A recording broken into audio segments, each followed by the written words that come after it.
Today we will be reading Henry and Mudge by Cynthia Rylant, illustrated by Susie Stevenson.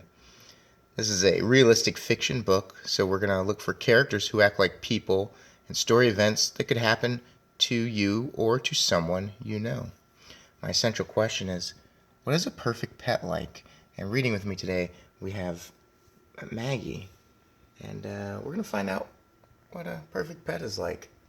Hopefully Maggie fits the bill. Henry had no brothers and no sisters. "I want a brother," he told his parents. "Sorry," they said. Henry had no friends on his street. Poor guy, that sounds realistic. "I want to live on a different street," he told his parents. "Sorry," they said. Henry had no pets at home. "I want to have a dog," he told his parents. "Sorry," they almost said. This sounds something realistic that could happen to many boys and girls.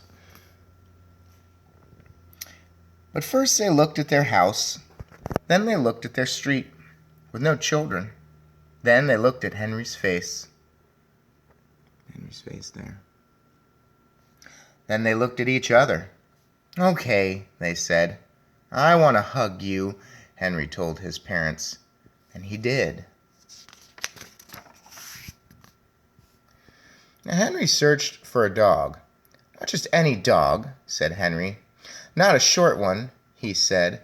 "Not a curly one," he said. "And no pointed ears." I was looking at this perfect pet here. Now, she's short. She's definitely not curly. And those ears don't point too much. Thanks for helping, Maggie. Then he found Mudge.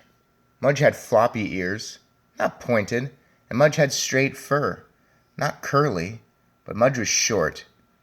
"Because he's a puppy," Henry said, "he'll grow." And did he ever? He grew out of his puppy cage. He grew out of his dog cage. He grew out of 7 collars in a row. And when he finally stopped growing, I wonder which collar is your favorite. It's a lot of collars. He weighed 180 pounds.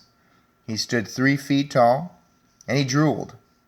"I'm glad you're not short," Henry said, and Mudge licked him, then sat on him. So I see that Henry has the perfect pet, and the perfect pet for Henry may not be the perfect pet for everybody.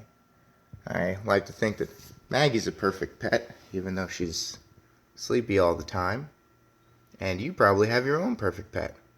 What's your perfect pet?